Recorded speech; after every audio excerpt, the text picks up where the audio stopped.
Good day to you, YouTube. I just wanted to make this quick video. Maybe this can help somebody out. But just now I was having issues starting my truck. I'm thinking it was a fuel issue. I checked fuses, relays, you name it. I was checking it out.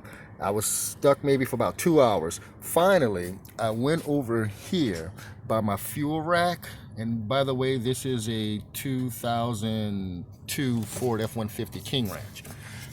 This little knob right here, I unscrewed it. Let me show you.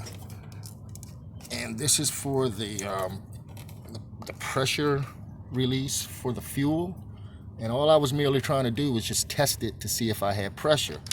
And I just dropped my little cap. I'm gonna have to pick that up in a second. Anyway, I took a little knife or whatever and I put it in the little hole, and sure enough I had fuel. Let me see if I have my handy dandy knife on me, which I do.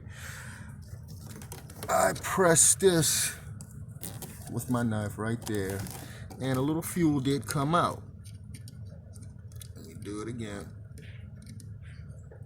If I'm doing it right. It's so hard to do it one hand. So there is fuel coming out, but then I went back in the truck and it cranked up.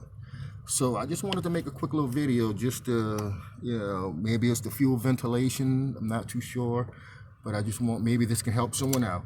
But this little thing right here, I just pressed in and my truck fired right up.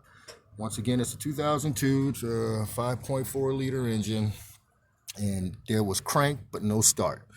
And I just knew it was a fuel issue. So maybe if you can try this out, if you're stuck on side the road, you're just trying to get it back together. And granted, I'm thinking it was my fuel pump, but I must have changed my fuel pump out maybe about a year ago.